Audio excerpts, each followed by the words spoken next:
E aí, gente doce, hoje eu quero falar com vocês mais um pouquinho sobre as matérias-primas, porque é muito importante que nós, confeiteiros, ou você que quer se profissionalizar nesse ramo da confeitaria, da gastronomia em geral, você precisa entender as matérias-primas. Então, vamos lá para nossa aula de hoje.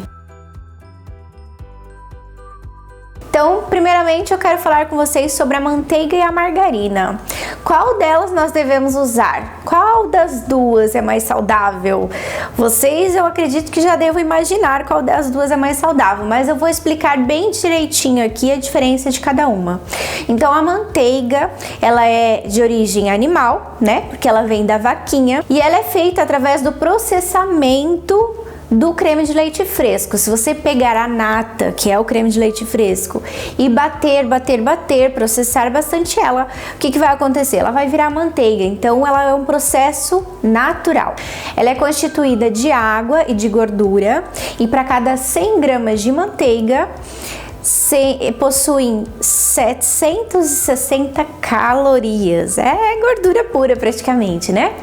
E a manteiga, ela possui vitamina A, vitamina D e carotenoides. Ela é facilmente degradável porque ela é natural, então ela precisa ser conservada na geladeira. Já a margarina, ela tem origem vegetal, por isso automaticamente ela não possui colesterol, porque o colesterol ele somente tem origem animal, e ela é feita através de um processamento na indústria. Ela é um processo industrializado, ou seja, um processo artificial. Ela é constituída de água e de gordura.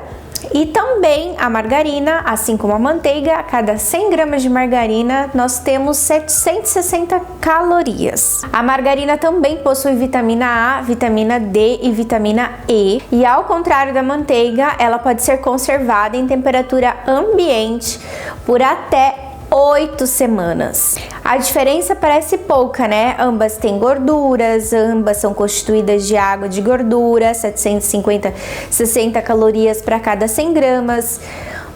Uma tem origem animal, a outra tem origem vegetal. Mas vocês perceberam que a manteiga, ela é feita por um processo natural, né? A gente vai bater a nata e vai virar manteiga. Ao invés da margarina, ela é feita por um processo artificial. São acrescentados muitos produtos químicos nela para fazer a margarina. A manteiga, se você deixar um dia ela fora da geladeira, ela já começa a ficar cheiro de ranço, né? Ela já começa a mofar, porque ela é muito degradável rapidamente. Já a margarina, você pode deixar ela até 8 semanas fora da geladeira, que ela não vai estragar. Então imagina dentro do nosso corpo o que acontece com a margarina. Além disso, o ponto de fusão da manteiga é de 36 graus, que é a temperatura do nosso corpo. Já o ponto de fusão da margarina é de 42 graus para que ela possa derreter. A manteiga derrete a 36 graus, a margarina derrete a 42 graus.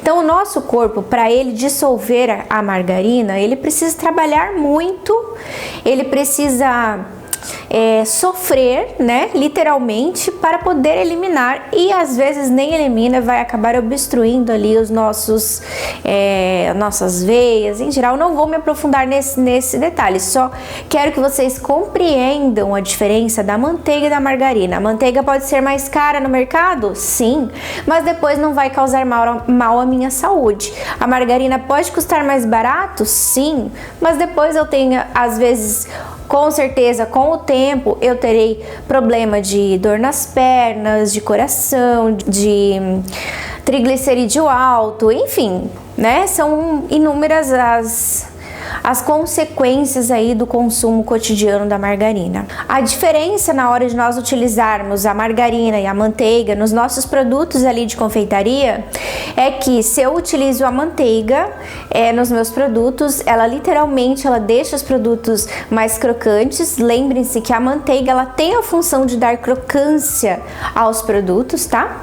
E o paladar também, quando você consome um produto feito com a manteiga, ele passa liso no paladar, ele deixa o paladar suave. Já você consome o mesmo produto, por exemplo, uma massa sablé que você vai fazer com a margarina, você vai ficar com aquele paladar gorduroso, sabe o céu da boca, que fica com aquela gordura no céu da boca? É aquilo ali mesmo. Então, a diferença é gritante do produto feito com a margarina para um produto feito com a manteiga. Aí vai da sua preferência, do que você quer oferecer para o seu cliente. Eu sempre digo, né, que as matérias-primas fazem tudo ali. Então, você oferecer um produto feito... A sobremesa, como eu falo, a sobremesa ela é um prazer, tá? Ela não é essencial para nossa saúde. Então, se não for boa, que prazer é? Ela é uma coisa, um final de jantar, ela é uma coisa pequena, você não vai comer exagerado. Então, se você vai comer pouquinho, para saborear, aquele produto tem que ser bom. Então, você vai oferecer, você vai fazer o seu produto ali para o seu cliente, ele tem que ser bom aquele produto, senão, né, já faz muita diferença ali, mas... Cada um é que sabe o que você quer que o seu cliente lembre de você, como você quer que o seu cliente veja você. Agora vamos falar um pouquinho sobre a farinha de trigo branca e a farinha de trigo integral.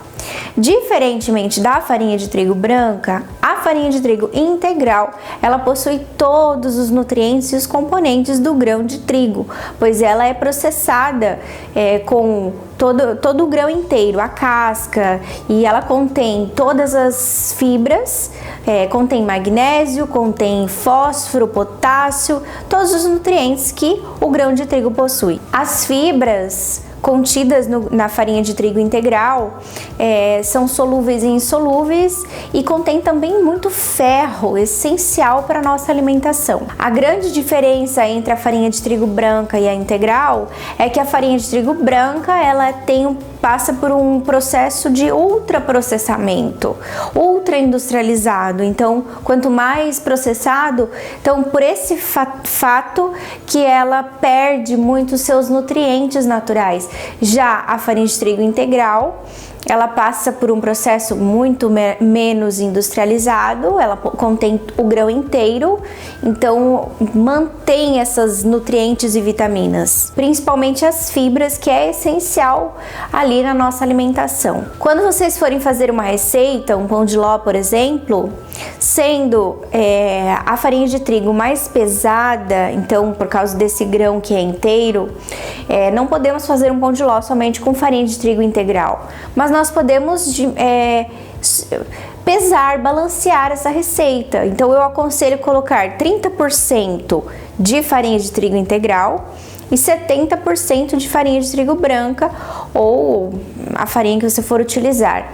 Então, por exemplo, são 500 gramas de farinha de trigo que você tem na tua receita, coloca 150 gramas de farinha de trigo integral e 350 gramas de farinha de trigo branca. E aí você consegue balancear ali os ingredientes e tem a possibilidade de consumir as fibras e os ferro e fósforo e todos os minerais contidos ali na farinha de trigo. Então, seu produto fica literalmente um doce equilíbrio. Os açúcares. Aqui está um grande vilão para a maioria dos nutricionistas, ou para todos os nutricionistas, e um grande aliado dos confeiteiros e confeiteiras. Mas utilizando ele com equilíbrio, sabendo utilizá-lo, como eu falei, a confeitaria ela é um prazer, então ela tem que ser consumida em pequenas porções e ser boa, né? Literalmente. O lado ruim dos açúcares é que ele a grande maioria é aquele que a gente usa geralmente, que é o açúcar branco, tanto refinado quanto cristal, é porque ele passa por um processo de ultraprocessado. E são acrescentados também produtos químicos para que eles fiquem branquinhos, né? Porque o açúcar lá natural, ele seria um marrom, que é o caso do açúcar mascavo. Então, o açúcar cristal, ele possui poucas vitaminas e minerais, poucos nutrientes naturais dele. Os açúcares possuem poucos nutrientes e vitaminas naturais dele, mas se você utilizá-lo com moderação, ele pode ser sim um ótimo ativo ali na receita, nas nossas receitas do dia a dia. O açúcar orgânico, eu sei, ele é mais caro, mas é o único que ele passa por todo o processo orgânico, né? Desde lá da cana de açúcar. Aqui na Itália, o açúcar ele provém da beterraba, não sei se vocês sabem. Então, o açúcar aqui ele provém da beterraba, mas o açúcar do Brasil, que é o açúcar de cana, ele tem um sabor muito mais saboroso. Então, o açúcar mascavo, o demerara também é um açúcar muito interessante. Claro que em alguns produtos da confeitaria fica mais difícil de nós utilizarmos o açúcar demerara, ou orgânico, ou mascavo, pela cor, que ele vai alterar ali na cor do seu produto. Se você vai fazer um bolinho, ele vai ficar marrom, né? Literalmente. Claro que o índice glicêmico ali do açúcar mascavo é muito menor. Ele contém as proteínas e nutrientes mais da planta, então você vai estar consumindo um produto muito balanceado. Aconselho vocês a utilizarem o açúcar, o orgânico ali. O orgânico geralmente a gente utiliza para fazer o craquelin, ou utilizar aqueles produtos que eles são mais amarronzados, mais dourados. Se é um produto que você vai fazer que seja mais branquinho, aconselho o açúcar refinado. Geralmente é o refinado, é entre meio cristal e o refinado. Se tivesse um meio termo, aquele seria perfeito pela espessura dos grãos, tá? O açúcar de confeiteiro, que também é muito útil para fazer os merengues, para fazer biscoitos, muitos biscoitos, a massa sablé. Tem massa sablé que é feita com açúcar cristal, tem massa sablé que é feita com açúcar de confeiteiro. Qual é a diferença? A diferença é que com o açúcar cristal o ar vai conseguir passar, tá? Por causa dos grãozinhos, que eles não se dissolvem, eles ficam aqueles grãozinhos. A massa vai ser mais crocante, porque o açúcar, ele não se dissolvendo ali no meio da massa, ele vai caramelizar. Caramelizando, ele vai ficar mais forte, mais firme, vai ficar caramelo. Então, ela fica mais crocante, mais dura. Então, a massa sablé feita com açúcar cristal, ela serve mais para quando você vai fazer uma tartê, que vai colocar o creme em cima, então ele é mais resistente, né? Se você vai fazer um biscoito, um doce fino, um biscoitinho, ou os discos para doce fino, pode utilizar aí o açúcar de confeiteiro. Por quê? Porque são pequenas porções, ele não vai levar nada em cima, ou vai ser feito um doce de colher. Então utilizamos o açúcar de confeiteiro para fazer aquela massa mais quebradiça, né? Próprio quebradiça, porque possui mais gordura e menos açúcar, e o açúcar de confeiteiro. A glicose ou a glucose, que seria o açúcar invertido, né? Ou o mel também, né? Que ele tá sempre na mesma categoria, são aquele açúcar mais líquido. Ele tem um ponto de congelamento mais baixo, portanto, ele é muito utilizado para fazer os suspiros. Você coloca uma pequena quantidade de glicose ou de mel. Mel não, porque daí o mel vai alterar ali na cor do seu suspiro, enfim. Mas ele, colocando uma pequena quantidade de glicose junto para dissolver no xarope para fazer o merengue, faz com que aquele merengue ele resista mais às temperaturas mais altas. Por quê? Porque a glucose ela tem o seu ponto de congelamento mais forte, né? Mais baixo, resiste a baixas temperaturas. Os ovos. Não existe praticamente um confeiteiro que viva sem ovos, não é verdade? Os ovos, eles estão presentes em praticamente todas as preparações que a gente faz, e eles têm a função de estabilizante, né? Porque eles dão liga ali entre os outros ingredientes, então ele une, né? Todos os outros ingredientes. Ele tem a função de dar ar. Se a gente monta, ele faz aquela... Não precisa nem colocar fermento químico, porque os ovos, aqueles ovos bem montados, ele vai ficar e vai dar ar ali no seu produto, na sua preparação. Se fizermos um merengue, para fazermos semifrios. Se nós fizermos uma pátria bomba, também dá para fazer semifrios, ou para fazer aquela mousse de chocolate com a pátria bomba, fica todo airado e saboroso. Então os ovos, eles são sensacionais, além de ser também conservante natural, porque a gema do ovo é um conservante natural.